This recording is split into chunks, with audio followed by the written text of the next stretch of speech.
Le président américain perd patience. Il avait donné à Vladimir Poutine jusqu'à début septembre pour mettre fin à la guerre en Ukraine, un délai qu'il vient de réduire à 10 jours. Bonjour Ulrich Bouna. Bonjour. Merci d'être avec nous, analyste géopolitique, chercheur associé chez Eurocréatif. Pour en parler avec nous aussi, Caroline Loyer. Bonjour Caroline. Bonjour. Le temps s'accélère. Ulrich Bouna, est-ce que le président russe va prendre au sérieux là, cet ultimatum donc, qui a été lancé par Donald Trump hier ? Alors, je pense qu'il va le prendre au sérieux, mais c'est pas pour ça qu'il va dévier sa course en Ukraine. Pour le coup, les Russes, enfin, déjà dans leurs commentaires publics, notamment de M. Peskov, le porte-parole, ont déjà dit que c'était effectivement très regrettable que Donald Trump commence à revenir sur des ultimatums et que finalement, déjà d'une part, rien n'était perdu et qu'il était tout à fait possible de reprendre les discussions avec Washington sur plein d'autres sujets que l'Ukraine. Et d'autre part, finalement, les Russes vont attendre de voir ce qui va se produire. C'est pas la première fois que Donald Trump met un ultimatum. Alors effectivement, les mots ont changé. Hein.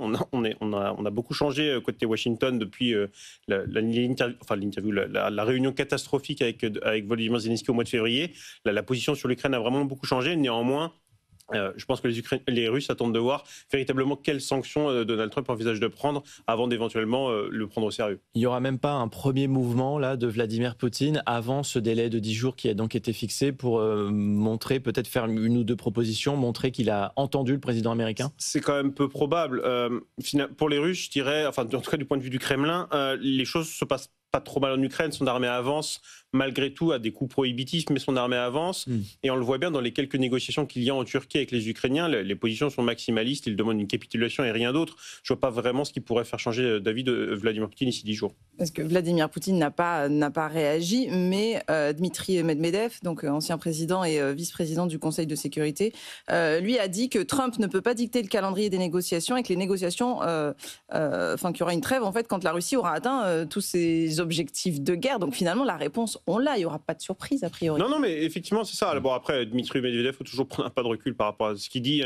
C'est plus un personnage central vraiment de l'administration russe, mais néanmoins, il reflète quand même quelque chose. Et pour le coup, effectivement, du point de vue russe, pourquoi s'arrêter alors que l'armée progresse malgré tout difficilement en Ukraine, et surtout qu'en termes de négociation, pour l'instant, on est beaucoup sur des mots en fait de la part de Donald Trump, mais il n'y a pas d'action concrète.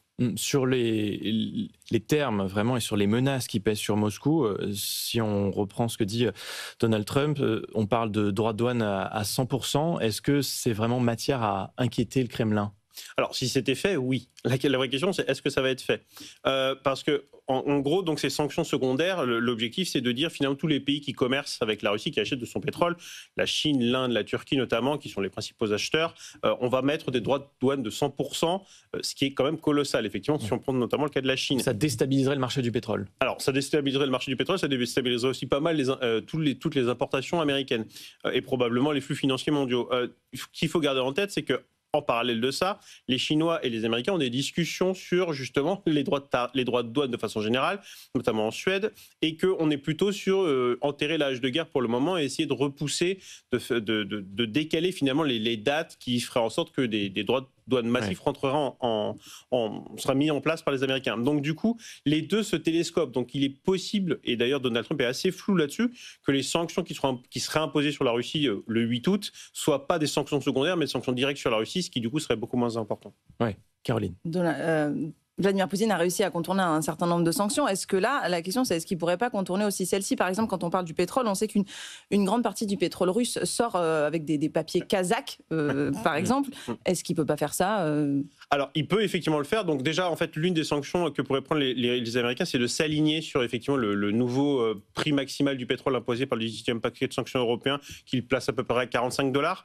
Les Russes peuvent toujours, et arriveront toujours, notamment avec aussi leur flotte fantôme, à éviter en partie ces prix maximaux. Le problème, c'est que en fait, plus ce prix maximal est imposé par des pays dans le monde, plus les Russes sont obligés de le contourner et plus finalement ça coûte cher de le contourner. C'est ça en fait. Il y a de plus en plus de sociétés écrans, il faut acheter des bateaux, les acheteurs sont de moins en moins volontaires pour acheter, donc en fait, ça diminue mécaniquement le prix en fait. Ulrich Bouna, on sait qu'en réalité, ceux qui pourraient vraiment peser sur le Kremlin, ce sont la Chine et l'Inde, les principaux partenaires commerciaux de Moscou. Il faudrait que ce soit eux qui se décident à entrer en jeu. Et en réalité, on est encore loin de ce scénario.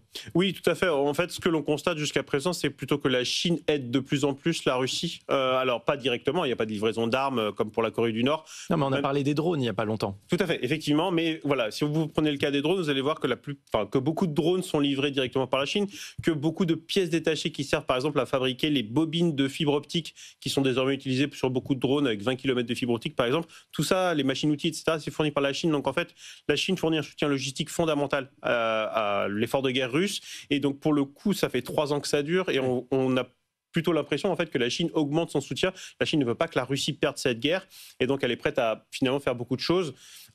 Et je pense que placer des espoirs dans Pékin pour espérer que Pékin modérera Moscou est peut-être un petit peu du wishful thinking en fait. Mais on sait qu'en parallèle, Washington négocie avec Pékin sur les droits de douane. C'est toujours très tendu. Ils se sont donné un délai plus long, peut-être 3 mois encore, pour discuter de tout ça et trouver un accord pérenne. Est-ce que ça pourrait pas rentrer dans le cadre de ces négociations-là peut-être.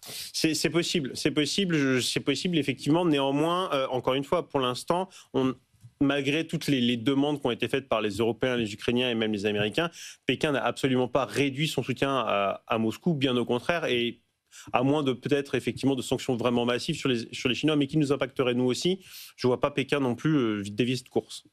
Je sais qu'il est très, très compliqué d'avoir des données concernant l'économie russe, mais est-ce qu'aujourd'hui, pendant longtemps on a dit que la guerre boostait l'économie russe, est-ce qu'aujourd'hui il est toujours dans l'intérêt du Kremlin, de Vladimir Poutine, de poursuivre cette guerre en Ukraine ? Alors, en fait, dans son intérêt à lui, oui. Mais sur le plan économique, est-ce que... Mais voilà, en fait, finalement, Vladimir Poutine a une vision extrêmement utilitariste de l'économie. Pour lui, l'économie, ça doit être complètement subordonné aux politiques. Donc, finalement, c'est pas trop grave, en fait. Mais ce que l'on constate d'un point de vue économique, c'est qu'effectivement, le boost de 4% de croissance qui avait eu lieu par des investissements massifs dans l'effort militaire se fait au détriment de tout le reste. Les infrastructures sont complètement négligées. Il y a de plus en plus de secteurs, le BTP, certains secteurs de l'industrie, l'automobile, l'aéronautique, etc., qui sont en récession, en fait, il faut le dire. Et donc, effectivement, on voit que la croissance en Russie, désormais, ne tient plus que par le complexe militaro-industriel, ce qui va commencer véritablement à poser problème. Quand vous n'avez plus aucune entreprise qui investit en Russie, mis à part, effectivement, pour fabriquer des tanks qui sont détruits en Ukraine, non seulement il n'y a plus du tout d'investissement sur l'avenir de la Russie, mais c'est surtout qu'en fait, effectivement, c'est une économie extrêmement court-termiste. Ça pose des vraies questions sur aussi comment la Russie va, si un jour la guerre s'arrête, comment la Russie va rebasculer sur une économie plus standard, on va dire. Pour conclure, on parle peut-être d'une rencontre entre Donald Trump et Vladimir Poutine en septembre en Chine, pour le coup. Est-ce que si jamais ce scénario se confirme, ça pourrait être à ce moment-là aussi une occasion d'avoir des échanges sur le sujet russe ? Je pense que les Russes l'espèrent, très concrètement. En gros, en fait, peut-être pour placer le contexte aussi, la Chine envisage de faire une immense parade militaire pour les 80 ans de la fin de la Seconde Guerre mondiale, enfin de la capitulation, en tout cas en Chine. Et donc, du coup, effectivement, c'est une occasion rêvée pour Xi Jinping de montrer sa puissance, et c'est une occasion rêvée pour Vladimir Poutine pour essayer justement de discuter directement avec Donald Trump et lui dire, ma foi, on ne s'entend pas sur l'Ukraine, mais sur tout un tas d'autres sujets, on a l'occasion de discuter. Donc, c'est ce qu'espère le Kremlin. Faudra voir si Donald Trump y va, mais ce sera un très beau cadeau fait à la Chine. Ulrich Buna, analyste géopolitique, chercheur associé chez Eurocreative. Merci beaucoup d'avoir été avec nous ce matin et merci pour votre analyse.